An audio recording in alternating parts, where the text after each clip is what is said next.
नरेश मीणा का बनवास होगा खत्म, जल्दी आएंगे जेल से बाहर।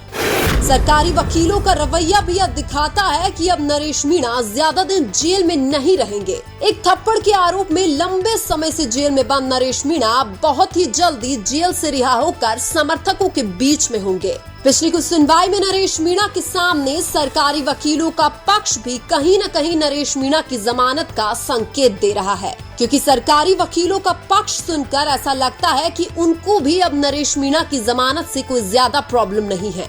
और कुछ दिन पहले हुई सुनवाई में नरेश मीणा को जज ने 11 सेकंड के लिए जमानत भी दे दी थी, लेकिन बाद में फिर से जमानत खारिज कर दी गई थी। उधर प्रशासन भी अब यह चाहता है कि नरेश मीणा को जमानत मिल जाए, वरना प्रशासन के लिए भी ये मामला उल्टा पड़ सकता है, क्योंकि प्रशासन को जनजातीय आयोग ने दोषी ठहरा दिया है। इसलिए प्रशासन अब चाहेगा कि यह मुद्दा ठंडे बस्ते में चला जाए। और वैसे भी नरेश मीणा ने एक थप्पड़ मारी थी, इसके बदले में उनको जितनी सजा मिलनी चाहिए थी उससे भी ज्यादा सजा मिल चुकी है। अब नरेश मीणा के समर्थक और समरावता गांव नरेश मीणा के रिहा होने का बेसब्री से इंतजार कर रहे हैं। और जिस गांव के लिए नरेश मीणा प्रशासन से भिड़ जाता है, जिस गांव के लिए जेल चला जाता है, वो गांव नरेश मीणा का इंतजार क्यों नहीं करेगा। और यहाँ पर एक बात और तय है कि नरेश मीणा जेल से बाहर आकर एक बड़े नेता जरूर बनेंगे, क्योंकि इतिहास में कभी भी आम जनता के लिए जेल जाने वाले किसी भी राजनेता का करियर बर्बाद नहीं हुआ है।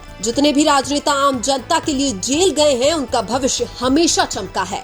हालांकि नरेश विरोधी कुछ लोग यह जरूर बोल सकते हैं कि अब नरेश मीणा की राजनीति खत्म हो चुकी है, लेकिन राजस्थान के गांव-गांव में लगे नरेश मीणा के बोर्ड ये दिखाते हैं कि नरेश मीणा का राजनीतिक भविष्य बहुत ही सुनहरा है। नरेश मीणा की दीवानगी लोगों में इस हद तक हो गई है कि लोग शादी के कार्ड में भी नरेश मीणा की फोटो छपवा रहे हैं। नरेश मीणा ने जो भी किया वो बिल्कुल सही था, लेकिन नरेश मीणा ने जो रास्ता चुना वो गलत था।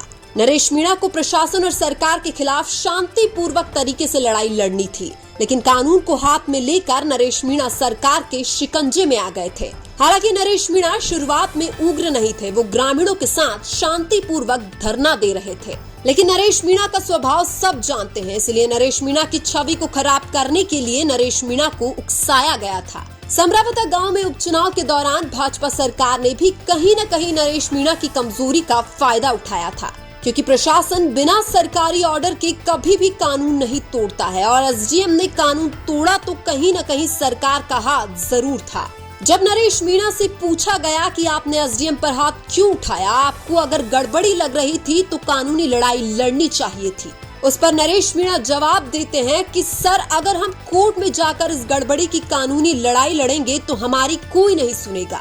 और यह बात बिल्कुल सच है। उपचुनाव का रिजल्ट भी आ जाता, वोटिंग भी हो जाती, लेकिन वहां पर जो गड़बड़ी हुई उसकी कोर्ट में कोई सुनवाई नहीं होती।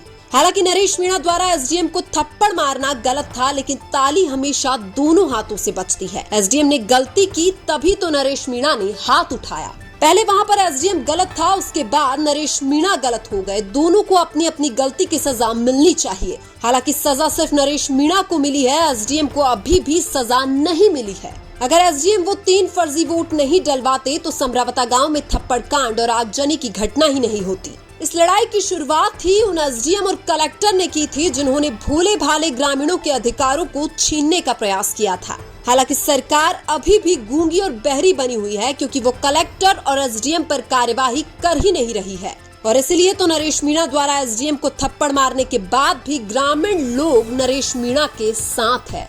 पहले नरेश मीणा के साथ सिर्फ और सिर्फ समरावता गांव था, लेकिन अब राजस्थान का लगभग हर गांव नरेश मीणा के साथ है। इसके अलावा राजनेता भी केवल वही नरेश मीणा के खिलाफ हैं, जिनको लगता है कि नरेश मीणा उनकी राजनीति को खत्म कर देंगे।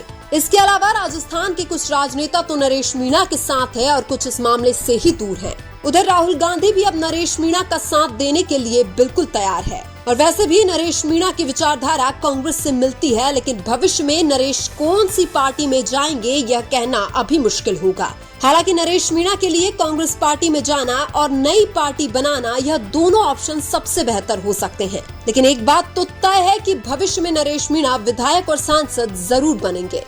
लेकिन आपके अनुसार नरेश मीणा को कौन सी पार्टी में जाना चाहिए या नई पार्टी बनाना चाहिए, कमेंट करके जरूर बताइए। वीडियो अच्छा लगा तो लाइक कीजिए और हमारे चैनल मीना की आवाज को सब्सक्राइब कीजिए। धन्यवाद।